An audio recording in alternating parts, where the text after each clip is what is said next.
നടത്തിയ പശ്ചാത്തലത്തിൽ ഇപ്പോൾ MV ഗോവിന്ദൻ അദ്ദേഹം മാധ്യമങ്ങളെ കാണുകയാണ് തത്സമയം. ഒരു കേസ് ആയിരിക്കുന്നു എന്ന് പറയുന്ന വാർത്ത തന്നെ സൂക്ഷ്മമായ പരിശോധനയ്ക്ക് വിധേയപ്പെടുത്തേണ്ടുന്ന ഒന്നാണ്. കാരണം SFIO അന്വേഷണം തടയണം എന്നാവശ്യപ്പെട്ടുകൊണ്ട് ഡൽഹി ഹൈക്കോടതിയിൽ നിലവിലൊരു കേസ് നടന്നുകൊണ്ടിരിക്കുകയാണ്. ആ കേസ് വിധി പറയേണ്ടുന്ന ഘട്ടം വരുന്ന സന്ദർഭത്തിലാണ് ആ കേസ് കേട്ടുകൊണ്ടിരുന്ന ജഡ്ജിയെ അലഹബാദ് ഹൈക്കോടതിയിലേക്ക് സ്ഥലം മാറ്റിയത്.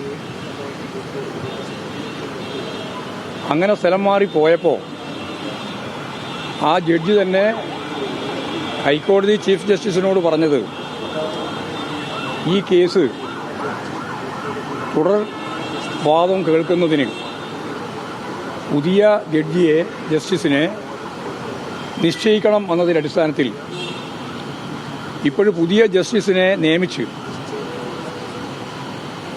ജൂലൈ മാസം കേസ് വിശദമായിട്ട് കേൾക്കാം എന്ന് കോടതി പറഞ്ഞതിന് ശേഷം അതിനിടയിൽ SFIO ഇങ്ങനെയൊരു നാടകം നടത്തിയതിൻ്റെ പിന്നിൽ കൃത്യമായ രാഷ്ട്രീയ അജണ്ടയാണ്. ഒരു നിയമപരമായിട്ടുള്ള നിലപാടുമല്ല. ഞാൻ ഈ പറഞ്ഞ കാര്യം നിങ്ങൾക്ക് മനസ്സിലായല്ലോ. നിങ്ങൾക്ക് മനസ്സിലായി എന്ന് പറഞ്ഞാൽ ലോകത്തിന് മനസ്സിലാവുമല്ലോ. നിങ്ങൾ ഞാൻ പറഞ്ഞത് കേട്ടെ, അതിനുശേഷം ചോദിച്ചാണ്. അപ്പോൾ അങ്ങനെ ഒരു കേസ്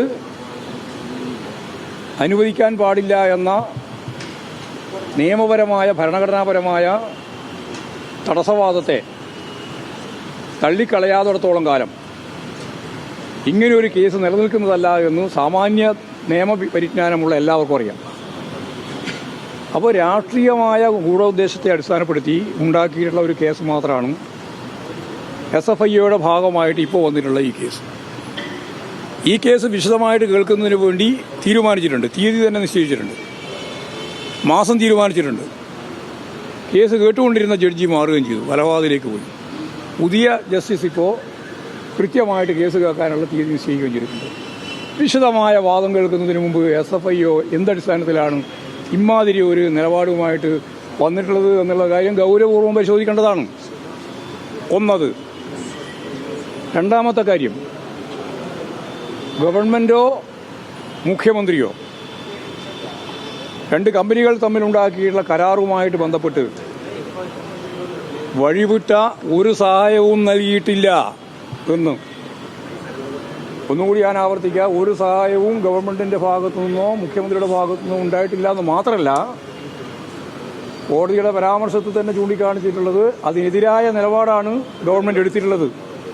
ഭൂമി നൽകുന്നതിന് വേണ്ടി കലക്ടർ നൽകിയിട്ടുള്ള ശുപാർശയെ എതിർത്തുകൊണ്ട് ഭൂമി നൽകിക്കൂടാ എന്ന നിലപാടെടുത്ത ഗവൺമെൻറ്റാണ് ഈ ഗവൺമെൻറ്. അതിനു മുമ്പുള്ള ഗവൺമെൻറ് അങ്ങനെയല്ല. അപ്പോൾ അനുകൂലമായ ഒരു നിലപാട് സ്വീകരിച്ചിട്ടില്ല. മാത്രമല്ല, ഗൗരവപൂർവ്വം കാണേണ്ടത് 3 കോടതികൾ, 3 വിജിലൻസ് കോടതികൾ. ഏതൊക്കെയാണ് വിജിലൻസ് കോടതി നിങ്ങൾക്കറിയാലോ, പത്രപ്രവർത്തകർക്ക് എല്ലാവർക്കും അറിയാം. ഒന്ന് തിരുവനന്തപുരം കോടതി, മറ്റൊന്ന് മൂവാറ്റുപുഴ കോടതി, മറ്റൊന്ന് കോട്ടയം കോടതി. ഈ 3 വിജിലൻസ് കോടതികളും ഈ കേസ് സംബന്ധിച്ച് ഈ രാഷ്ട്രീയമായ ഉന്നത്തിൻ്റെ അപ്പുറത്ത് എന്തെങ്കിലും വസ്തുതയുണ്ടോ എന്ന് പരിശോധിക്കുന്ന നില സ്വീകരിച്ചിട്ടുണ്ട്, വിശദമായി സ്വീകരിച്ചിട്ടുണ്ട്. 3 കോടതിയും പറഞ്ഞത് മുഖ്യമന്ത്രിയെ പ്രതി ചേർക്കുന്നതിന് അഴിമതി നിരോധന നിയമത്തെ അടിസ്ഥാനപ്പെടുത്തിയിട്ട് മുഖ്യമന്ത്രിയെ ഈ കേസുമായിട്ട് ബന്ധിപ്പിക്കുന്നതിന് ഒരു തെളിവുമില്ല, ഒരു കാര്യവും പറയാനില്ല, ഒരു തെളിവും കണ്ടെത്തിയിട്ടില്ല എന്ന കാര്യം കൃത്യമായിട്ട് കോടതി പറഞ്ഞു കഴിഞ്ഞിരിക്കുക. അതിനുശേഷം ഈ 3 കോടതിയും തള്ളിയതിന് ശേഷം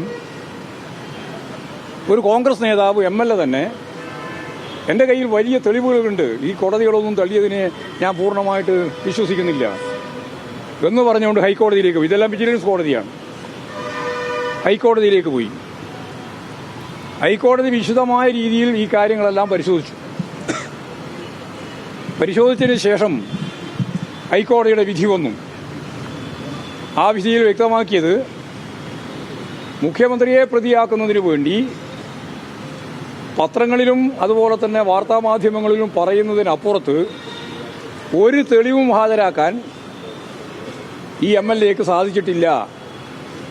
വഴിവിട്ട എന്തെങ്കിലും ഒരു കാര്യം, എന്തെങ്കിലും രീതിയിലുള്ള ഒരു സഹായം നൽകിയിട്ടില്ല എന്ന കാര്യം കൃത്യമായിട്ട് ആവർത്തിക്കുന്ന നില സ്വീകരിച്ചിട്ടുണ്ട്. അതോടൊപ്പം തന്നെ 61ാമത്തെ പേര, ആ ഹൈക്കോടതി വിധിയുടെ 61ാമത്തെ പേരയിൽ നിങ്ങൾ ഈ അഴിമതിയുമായിട്ട് ബന്ധപ്പെടുത്തിക്കൊണ്ടാണ് ഈ കാര്യങ്ങളൊക്കെ ചർച്ച ചെയ്യുന്നതെങ്കിൽ എന്തുകൊണ്ട് മറ്റ് നേതാക്കന്മാർ ഉൾപ്പെടെ വാങ്ങിയ പണത്തെ സംബന്ധിച്ചിടത്തോളം പരാമർശിക്കപ്പെടുന്നില്ല എന്ന് ഹൈക്കോടതി തന്നെ ഇങ്ങോട്ട് ചോദിച്ചു. എന്തുകൊണ്ട് പരാമർശിക്കപ്പെടുന്നില്ല? വാങ്ങിയ ഒരുപാട് ആളുടെ ലിസ്റ്റ് ഉണ്ടല്ലോ, നമുക്കെല്ലാവർക്കും അറിയുന്നതാണല്ലോ. ചില ആൾ സമ്മതിച്ചിട്ടുണ്ട്, കോൺഗ്രസ് നേതാക്കന്മാർ തന്നെ സമ്മതിച്ചിട്ടുണ്ട് ഞാൻ വാങ്ങിയിട്ടുണ്ട്. എന്നാൽ അവർക്കെതിരായിട്ട് എന്തുകൊണ്ട് പരാമർശമില്ല? ഇത് SFIക്കും ബാധകമാണ്. എന്തുകൊണ്ടില്ല എന്നുള്ള ചോദ്യത്തിന് ഹൈക്കോടതിയുടെ 61ാം പേരയിലെ ഏറ്റവും പ്രധാനപ്പെട്ട വിധിന്യായത്തിൽ ചൂണ്ടിക്കാണിച്ചുള്ള കാര്യം എല്ലാവർക്കും ബാധകമായിട്ടുള്ളതാണ്, SFIയും ബാധകമാണ്. അപ്പോൾ രാഷ്ട്രീയ പ്രേരിതമായിട്ട് മാസപ്പടിയെന്ന് നിങ്ങൾ കൊടുത്ത പേരാണ്, നിങ്ങളെന്ന് പറഞ്ഞാൽ മാധ്യമങ്ങൾ കൊടുത്ത പേരാണ്. ആരെങ്കിലും മാസപ്പടി അടിസ്ഥാനപ്പെടുത്തിയിട്ട് കൈക്കൂലി വാങ്ങിയിട്ട് ടാക്സ് അടക്കുമോ? കൈക്കൂലി വാങ്ങിയതിൻ്റെ അടിസ്ഥാനത്തിൽ ടാക്സ് അടക്കുമോ? എല്ലാം ബാങ്ക് വഴിയാണ് മുഴുവൻ ചേഞ്ച് നടത്തിയിട്ടുള്ളത്, കൈമാറ്റം നടത്തിയിട്ടുള്ളത്. അപ്പോൾ ശുദ്ധ അസംബന്ധം എഴുന്നള്ളിച്ച് പാർട്ടി കോൺഗ്രസ് നടന്നുകൊണ്ടിരിക്കുന്ന ഈ പശ്ചാത്തലത്തിൽ ഇടതുപക്ഷ ജനാധിപത്യ പ്രസ്ഥാനത്തിൻ്റെ നേതൃത്വ ശക്തിയായി പ്രവർത്തിക്കുന്ന CPIMനെ കളങ്കപ്പെടുത്തുന്നതിന്, മുഖ്യമന്ത്രിയെ ടാർഗറ്റ് ചെയ്ത് രാഷ്ട്രീയ ശക്തിയായ കടന്നാക്രമണം നടത്തുന്നതിന് വേണ്ടിയുള്ള ശ്രമം മാത്രമാണ് ഈ SFIയുടെ ഇന്നത്തെ ഈ തെറ്റായ, എന്ന് പറഞ്ഞാൽ ഭരണഘടനാ വിരുദ്ധമായ, സംഘടന നിയമപരമായിട്ടല്ലാത്ത, കാരണം ഒരു കേസ് നടന്നുകൊണ്ടിരിക്കുകയാണ്, ആ കേസ് കേട്ടുകൊണ്ടിരിക്കുകയാണ്. അപ്പോൾ അതിൻ്റെ മേലെ വേറൊരു കാര്യം ഞങ്ങൾ ചെയ്തിട്ടുണ്ട് എന്ന് പറഞ്ഞുകൊണ്ട് നിങ്ങളെല്ലാം ശ്രദ്ധ ആ തരത്തിലേക്ക് മാറ്റാൻ വേണ്ടിയുള്ള ബോധപൂർവമായ ശ്രമമാണ്. ഇത് രാഷ്ട്രീയമാണ്. ഈ രാഷ്ട്രീയത്തെ ശക്തിയായിട്ട് ഞങ്ങൾ മുമ്പ് പറഞ്ഞതുപോലെ തന്നെ രാഷ്ട്രീയമായിട്ട് തന്നെ നേരിടും. കമ്പനികൾ തമ്മിലുള്ള കരാറുകളും പ്രശ്നങ്ങളൊന്നും ഞങ്ങൾ കൈകാര്യം ചെയ്യേണ്ടതല്ല, അത് നിയമപരമായിട്ട് തന്നെ നടക്കേണ്ടുന്ന പ്രക്രിയ മാത്രമായിട്ടേ കാണേണ്ടിയുള്ളൂ. ആ രീതിയിൽ ഞങ്ങൾ ഇതിനെ കാണുകയാണ്. അതുകൊണ്ട് പ്രതിപക്ഷവും അതുപോലെ തന്നെ ഈ മഴവിൽ സഖ്യം, കേരളത്തിൽ രൂപം കൊണ്ടിട്ടുള്ള ഈ മഴവിൽ സഖ്യമുണ്ടല്ലോ, RSS, BJP, സംഘപരിവാർ, അതുപോലെ തന്നെ കോൺഗ്രസ്, UDFന്റെ ഭാഗമായിട്ടുള്ളവർ, അതിൻ്റെ ഒപ്പം തന്നെ ജമാഅത്തെ ഇസ്ലാമി, SDPI ഉൾപ്പെടെയുള്ള ഈ സഖ്യം CPMനെതിരായിട്ടും മുഖ്യമന്ത്രിക്കെതിരായിട്ടും ഗവൺമെന്റിനെതിരായിട്ടും നടത്തിക്കൊണ്ടിരിക്കുന്ന രാഷ്ട്രീയ വില കുറഞ്ഞ നിലപാടിൻ്റെ പ്രചരണത്തിൻ്റെ ഭാഗമായിട്ട് മാത്രമേ ഞാനിതിനെ കാണുന്നുള്ളൂ. ഇതാണ് നമ്മുടെ മുമ്പിലുള്ള ചിത്രം. അതൊന്നും എനിക്കറിയില്ല, അറസ്റ്റ് പോയോ ഇല്ലയോ എന്നുള്ളതല്ല. ഞാൻ ഈ കേസുമായി ബന്ധപ്പെട്ട കാര്യത്തിലേക്കല്ല കിടക്കുന്നത്. ഇതിങ്ങനെ നിയമപരമായിട്ട് ഒരു കാര്യം ചെയ്യാൻ എനിക്ക് അവകാശമില്ല. ആ കേസിൻ്റെ മേലെ ഏറ്റവും ശക്തമത്തായ രീതിയിലൊരു വാദം ഹൈക്കോടതിയിൽ നടന്നുകൊണ്ടിരിക്കുകയാണ് ഡൽഹിയിൽ. അപ്പോൾ സ്വാഭാവികമായിട്ട് ഇത്തരത്തിലുള്ള ഒരു കേസിലേക്കും പ്രശ്നങ്ങളിലേക്കും പോകേണ്ടുന്ന ഒരു കാര്യമില്ലാത്ത സന്ദർഭത്തിൽ ബോധപൂർവം പാർട്ടി കോൺഗ്രസിൻ്റെ മുന്നോടിയായിട്ട് ഈ കള്ളപ്രചാരവേല നടത്താൻ വേണ്ടിയിട്ട് നിങ്ങളെല്ലാം കൂടി ചേർന്ന് നടത്തിയിട്ടുള്ള ഒരു പ്രവർത്തനം മാത്രം. നിങ്ങളെല്ലാം എന്ന് പറഞ്ഞാൽ നിങ്ങളല്ല, ഞാൻ നേരത്തെ പറഞ്ഞ മഴവിൽ സഖ്യമാണ് ഞാൻ ഉദ്ദേശിക്കുന്നത്. നിങ്ങൾ അവർ നടത്തിക്കൊണ്ടിരിക്കുന്ന ഗൂഢമായ ഒരു ശ്രമം മാത്രമാണിത്. എന്നിട്ട് അതിൻ്റെ മേലെ രാജിവെക്കണം എന്നുള്ള മുദ്രാവാക്യം കൂടി വെക്കാൻ ഉളുപ്പില്ലാതെ നിലപാട് സ്വീകരിച്ചുകൊണ്ടിരിക്കുകയാണ് ഈ പ്രതിപക്ഷം എന്ന് പറയുന്നത്. അല്ല, ഒരുപാട് ആൾ ആവശ്യപ്പെട്ടിട്ടുണ്ട്. അത് ഞാൻ നേരത്തെ പറഞ്ഞതാണ്. യെസ്, അവസാനിപ്പിക്കും. മുഖ്യമന്ത്രി അല്ല, സുരേഷ് ഗോപി എപ്പോൾ ഭീഷണിപ്പെടുത്താത്തത്?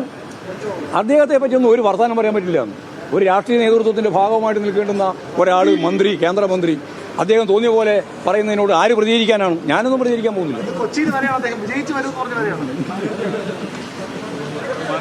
MV ഗോവിന്ദന്റെ പ്രതികരണമാണ് നമ്മൾ കേട്ടത്. ഈ SFIO നിലവിലെ നടപടി രാഷ്ട്രീയ പ്രേരിതമാണ്, മഴവിൽ സഖ്യം നടത്തുന്ന നീക്കമാണ്, ഈ കേസ് നിലനിൽക്കില്ല. കോടതിയിൽ കേസ് വിധി പറയാനെടുത്ത ജഡ്ജി അലഹബാദിലേക്ക് സ്ഥലം മാറ്റി. സർക്കാരോ മുഖ്യമന്ത്രിയോ ആർക്കും ഒരു വഴിവിട്ട സഹായവും നൽകിയിട്ടില്ല. വാദം കേൾക്കാനിരിക്കുന്ന SFIയുടെ നടപടി സംശയാസ്പദമാണ്. മുഖ്യമന്ത്രിയെ ബന്ധിപ്പിക്കാൻ ഒരു തെളിവുമില്ലെന്ന് കോടതി തന്നെ വ്യക്തമാക്കിയതാണ് തുടങ്ങിയ കാര്യങ്ങൾ മാധ്യമങ്ങളോട് സംസാരിക്കുകയായിരുന്നു MV ഗോവിന്ദൻ. അതിന്റെ തത്സമയ സംപ്രേക്ഷണമാണ് പ്രേക്ഷകർ കണ്ടത്.